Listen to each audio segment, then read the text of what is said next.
গঠন হয়েছে সপ্তম পে কমিশন। রাতারাতি বেতন বাড়তে পারে 20 থেকে 25,000 টাকা।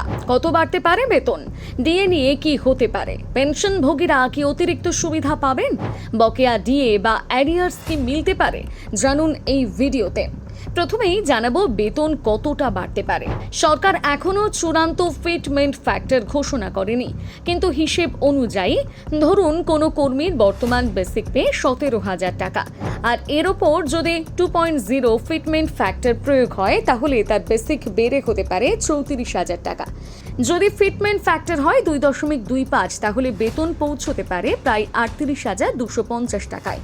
আর যদি ফিটমেন্ট ফ্যাক্টর 2.5 কার্যকর হয় তাহলে বেসিক পে বেড়ে হতে পারে প্রায় 42,500 টাকার কাছাকাছি। অর্থাৎ অনেক কর্মীর মাসিক আয় উল্লেখযোগ্যভাবে বাড়ার সম্ভাবনা তৈরি হয়েছে। এবার আসা যাক ডিএ বা মহার্ঘ ভাতার প্রসঙ্গে। সাধারণত নতুন বেতন কমিশন কার্যকর হলে পুরনো ডিএ মূল বেতনের সঙ্গে একীভূত করা হয়। তারপর নতুন বেসিকের ওপর আবার ডিএ গণনা শুরু হয়। ফলে প্রথমে ডিএ শতাংশ কম দেখালেও কর্মীদের মোট আর্থিক সুবিধা কিন্তু কমে না, বরং বেসিক পে বেড়ে যাওয়ায় ভবিষ্যতে ডিএ বৃদ্ধির প্রভাব আরও বেশি পড়ে। শুধু কর্মরত কর্মচারীরাই নন, এই সিদ্ধান্তে লাভবান হতে পারেন পেনশনভোগীরাও।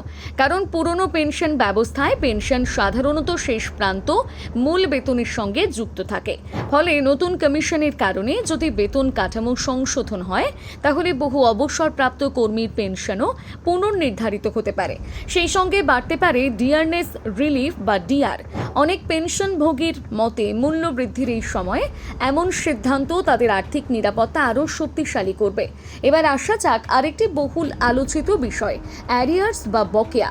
যদিও সরকার এখনো কোনো আনুষ্ঠানিক ঘোষণা করেনি, তবুও কর্মচারী মহলে জোর আলোচনা চলছে যে কমিশনের সুপারিশ যদি পূর্ববর্তী কোনো নির্দিষ্ট তারিখ থেকে কার্যকর হয় তাহলে বাস্তবায়নের আগের সময়ের জন্য বকেয়া পাওয়ার সম্ভাবনা তৈরি হতে পারে। তবে এই বিষয়ে এখনই নিশ্চিত কিছু বলা সম্ভব নয়। আপনার কি মনে হয় কত হতে পারে ফিটমেন্ট ফ্যাক্টর? জানাতে ভুলবেন না কমেন্ট করে।